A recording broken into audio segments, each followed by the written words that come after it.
Hello friends, circle of education welcomes you. हम अपनी history of English literature की series पूरी कर चुके हैं और साथ ही हम स्ट्रेटजी डिस्कस कर चुके हैं यूपी पीजीटी के सिलेबस की। अगर आपने वो वीडियो अभी तक नहीं देखी है तो चैनल पे जाकर के आप चेक कर सकते हैं।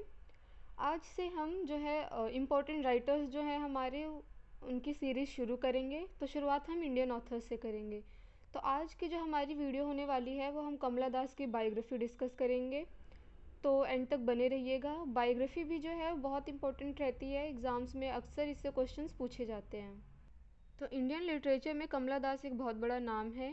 इनके ड्यूरेशन की बात करें तो 1934 से 2009 रहा है। बर्थ इनका 31 मार्च को हुआ था।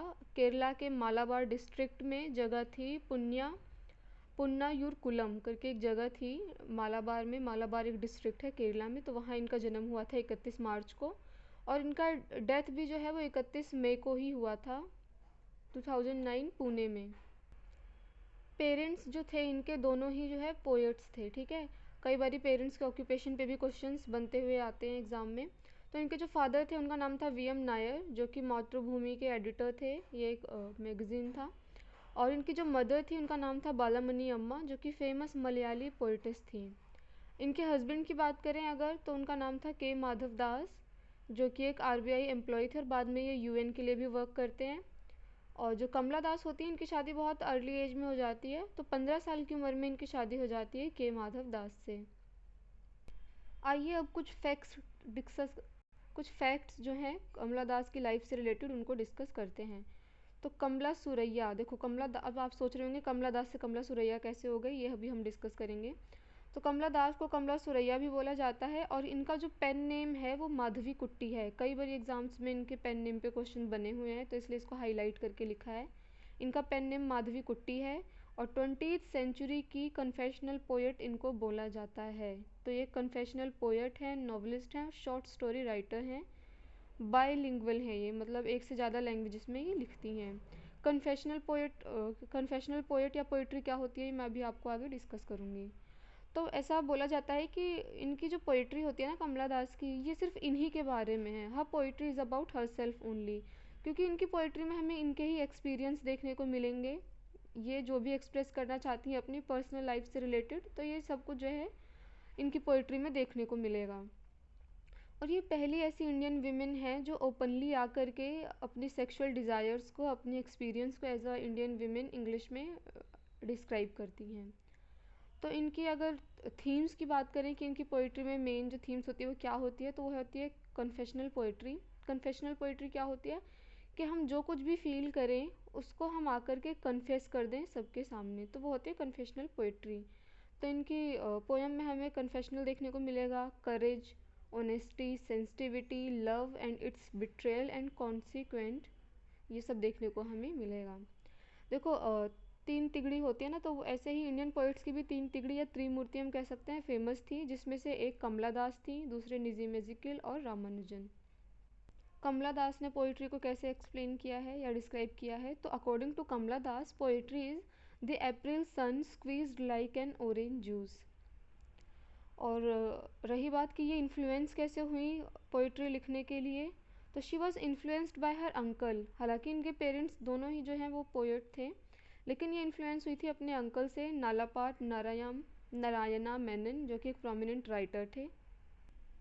42 की एज में, जब ये कमला दास 42 साल की थी, तो ये अपनी ऑटोबायोग्राफी लिखती हैं, ठीक है। माई स्टोरी जो है वो इंग्लिश में है। ओरिजिनली ये लिखा गया था मलयालम में, जिसका टाइटल था एंते कथा। ये आप ध्यान से देखना, क्योंकि एग्ज़ाम्स में क्वेश्चन कई बार पूछे गए हैं इनकी ऑटोबायोग्राफी में, इंग्लिश टाइटल के भी और मलयाली के भी। तो ओरिजिनल मलयालम में लिखा था, एंते कथा उसका टाइटल था, और बाद में ये 14 इंटरनेशनल लैंग्वेज में ट्रांसलेट हुआ था। पोइट्री के लिए इन्होंने एक चीज़ और बोली थी कमला दास ने, और वो ये बोला था कि poetry does not sell in this country, कि दिस कंट्री यानी कि इंडिया, कि इंडिया में जो है पोइट्री की इतनी वैल्यू नहीं है, ये बिकती नहीं है। आइए अब देखते हैं कि ये कमला दास से कमला सुरैया कैसे बनी। तो ये 65 की एज में जो है इस्लाम अपनाती हैं। होता क्या है कि इनके हस्बैंड की डेथ हो जाती है जब, तो इनको इनको प्यार हो जाता है एक मुस्लिम लड़के से, ठीक है। तो तो ये अपना धर्म जो है वो परिवर्तन कर लेती हैं और ये कमला दास से कमला सुरैया बन जाती है। आइए एक बारी हम इनका स्टेटमेंट देखते हैं कि इन्होंने क्या एक्सेप्ट किया था, क्योंकि कई बार ये स्टेटमेंट दे के पूछा जाता है कि ये किसका स्टेटमेंट है। तो she said, I fell in love with a Muslim after my husband's death, कि अपने हस्बैंड की डेथ के बाद मुझे एक मुस्लिम लड़के से प्यार हुआ।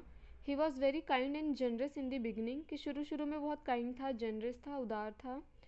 But now I feel one shouldn't one change one's religion, it is not worth it. लेकिन अब इनको फील होने लगता है कि इनको अपना धर्म नहीं बदलना चाहिए किसी के लिए, क्योंकि ये इस वर्थ के नहीं होते हैं। आगे ये कंटिन्यू रखती हैं कि I am converting Krishna into Allah and making him the prophet after naming him Mohammad. तो इस तरीके से ये जो है इनका धर्म परिवर्तन होता है और ये कमला दास से कमला सुरैया बनती हैं एट द एज ऑफ 65, 1999। 31 मई 2009 को इनकी डेथ हो जाती है जब इनकी एज 75 होती है, एक पुणे के हॉस्पिटल में। इनकी बॉडी को जो है इनके होम स्टेट केरला में भेजा जाता है और ये बरिड की जाती हैं पलियालम जामा मस्जिद है तिरुवनंतपुरम में, वहाँ जहाँ पे इनको पूरा राजकीय सम्मान दिया जाता है। आइए अब हम कमला दास के ना कुछ अचीवमेंट्स के बारे में बात करते हैं कि इनको कौन कौन सी इनके पास अचीवमेंट थी। तो ये वाइस चेयरपर्सन थी केरला साहित्य अकेडमी की, केरला फॉरेस्ट्री बोर्ड की ये चेयरपर्सन थी, केरला चिल्ड्रंस फिल्म सोसाइटी की प्रेसिडेंट रही थी ये, और पोएट मैगज़ीन की एडिटर थी, और इलस्ट्रेटेड वीकली ऑफ इंडिया की ये पोएट्री एडिटर थी। और 2009 में द टाइम्स ने इनको क्या बोला था, एक टाइटल दिया था, the mother of modern English poetry. ये अपनी खुद की एक नेशनल पॉलिटिकल पार्टी भी लॉन्च करती हैं, लोक सेवा पार्टी, जिसका एम होता है कि ऑर्फन्स को और मदर्स को सहारा देना और सेक्युलरिज्म को बढ़ावा देना। और ये इंडियन पार्लियामेंट इलेक्शन 1984 में भी पार्टिसिपेट करती हैं, बट ये अनसक्सेसफुल रहती हैं। और एक चीज़ और मैं बताना भूल गई कि ये बहुत ही कंजर्वेटिव फैमिली से बिलोंग करती हैं। इनकी एक फ्रेंड होती है कनेडियन राइटर, ठीक है, मैरिली वेसबोर्ड, ये कनेडियन राइटर होती है, इनकी फ्रेंड होती है। ये इनको टाइटल देती हैं the love queen of Malabar. ये 2010 में एक मेमोरी लिखती हैं आफ्टर कमला दास डेथ, और ये उनको टाइटल देती हैं। आइए अब हम इनके ना अवार्ड्स डिस्कस करते हैं कि कमला दास को कौन कौन से अवार्ड मिले थे। तो इनको मिला था award of Asian PEN for sirens, इनकी एक पोइट्री कलेक्शन है साइरेंस, 1964 में आई थी। इनको केरला साहित्य अकेडमी अवार्ड मिलता है 1969 में। चमन लाल अवार्ड मिलता है इनको 1971 में फॉर फियरलेस जर्नलिज्म। ये क्वेश्चन एक बार एग्ज़ाम में आया हुआ है कि फियरलेस जर्नलिज्म के लिए कौन सा अवार्ड मिलता है, किसको मिलता है। नेक्स्ट है साहित्य अकेडमी अवार्ड मिलता है इनको इनकी पोइट्री कलेक्शन कलेक्टेड पोएम्स के लिए।